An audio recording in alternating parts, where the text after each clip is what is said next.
السلام علیکم 7th class, امید ہے آپ سب خیر و عافیت سے ہوں گے۔ آج ہم آپ کی کتاب اردو کا سبق جو ہے جاوید کے نام جو نظم ہے اس کی تشریح کریں گے اور اس کا ہم شعر نمبر 5 کریں گے۔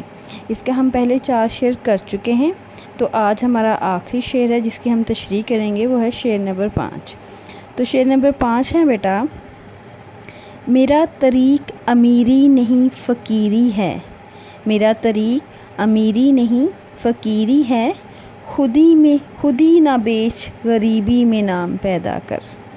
تو یہ بیٹا علامہ اقبال کی نظم ہے جو انہوں نے اپنے بیٹے کے لیے لکھی تھی، اور ان کی کتاب بال جبریل سے لیا گیا ہے اس کو۔ تو آپ نے دیکھیں اس کا اشعار کی تشریح کی طرف دیکھتے ہیں۔ اس کا آپ نے ایسے ہی حوالہ لکھنا ہے، حوالہ شعر، جس میں ہم شاعر کا نام اور نظم کا نام لکھتے ہیں۔ اس کا بیٹا 1 نمبر ہوتا ہے، یہ آپ نے ضرور لکھنا ہوتا ہے، اور مفہوم بھی ضرور لکھنا ہوتا ہے۔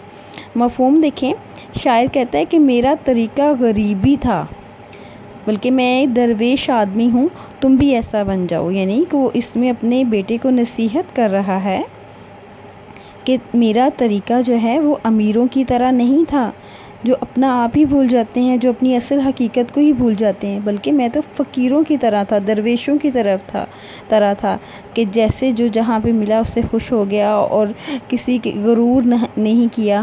ٹھیک ہے، تو تم اپنا آپ غریبی جو ہے اس میں نام پیدا کر، اپنی خودی نہ بیچ۔ ٹھیک ہے، تو یہ اس کا مفہوم ہے بیٹا، یہ آپ نے لکھنا ہے، اور اسی طریقے سے اشعار کی تشریح لکھا کرنی ہے، اس سے ادھر ادھر نہیں کرنا، کیونکہ ایک طریقہ ہوتا ہے کوئی بھی سوال کرنے کا۔ اگر آپ اس طریقے سے نہیں کرتے نا بیٹا تو مارکس کٹ جاتے ہیں۔ آپ ابھی 7th کلاس ہیں، پھر آپ نے پری 9th میں ہونا ہے، تو وہ طریقے جو ہیں وہ آپ کو آنے چاہیے جو کہ ایک اچھے پیپر کے ہوتے ہیں، جیسے کہ بورڈ میں جو آپ کو نمبر لینے میں مدد کریں گے۔ چلیں اب تشریح دیکھتے ہیں۔ اس شعر میں شاعر علامہ اقبال اپنے بیٹے کو نصیحت کرتے ہیں۔ اصل میں تو بیٹا یہ علامہ اقبال کی جو شاعری ہے وہ تمام مسلمانوں کے لیے تھی، تمام نوجوانوں کے لیے تھی، خاص کر جو ابھی نوجوان تھے، جن کو ان لوگ کا علامہ اقبال نے یہ پیغام دیا تھا کہ جو پاکستان ہے اس کو حاصل کرنا ہے، اور ہم مسلمان ہونے کے ناطے ہمارا یہ ہے کہ ہم اپنی پہچان کروائیں۔ ٹھیک ہے، اس وقت پاکستان اور ہندوستان کے جو لوگ تھے، برِ صغیر جو تھے، ایک ہی برِ صغیر تھی اور دونوں مل کے رہتے تھے، تو ہندو یہ چاہتے تھے کہ ہم حکمران بن جائیں۔ تو علامہ اقبال نے یہ شعور پیدا کیا کہ ہم مسلمان ان سے الگ ہیں۔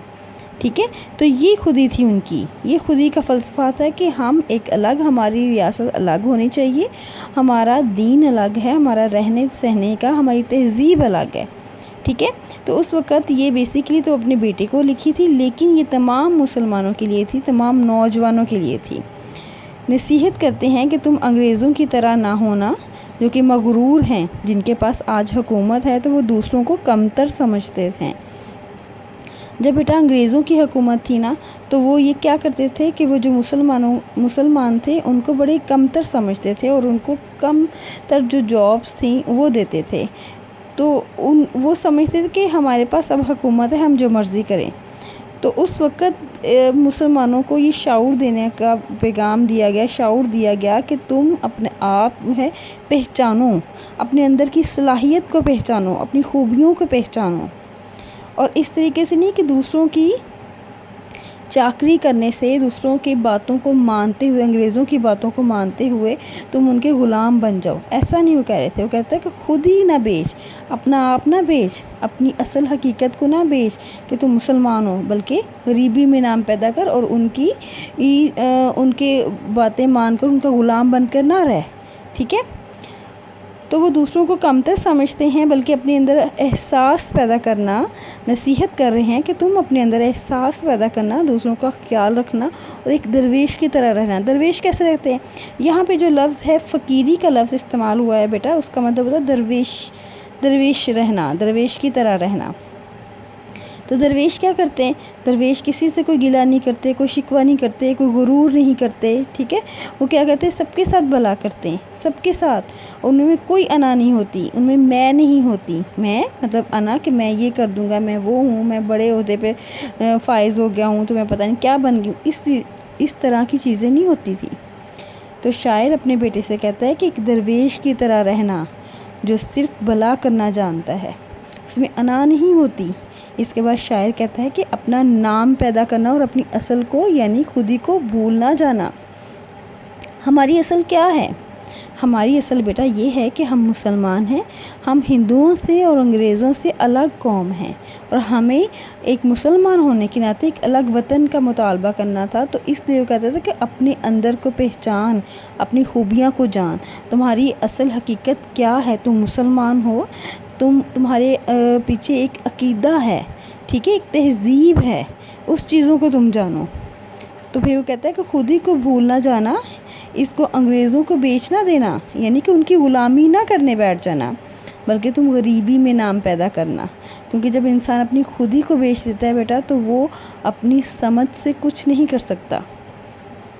اپنی سمجھ سے کچھ کیسے نہیں کر سکتا؟ اس طریقے سے کہ جب وہ اپنا آپ کسی کی بیچ دیتا ہے، وہ غلام بن جاتا ہے، تو جیسا اس کا آقا کہے اسے ویسے ہی کرنا پڑتا ہے۔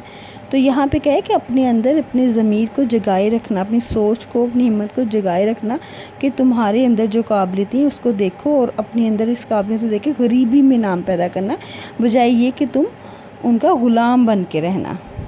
تو یہ بیٹا تھا جاوید کے نام کا آخری شعر، جس میں وہ اپنے بیٹے کو نصیحت کرتے رہتے ہیں کہ تم اپنے اندر صلاحیتوں کو دیکھو اور اپنی خودی کو پہچانو، اور غریبی میں نام پیدا کر، بجائے یہ کہ تم امیری میں نام پیدا کرو۔ مجھے امید ہے آپ کو اچھے سے سمجھ آ گئی ہوگی۔ اللہ حافظ۔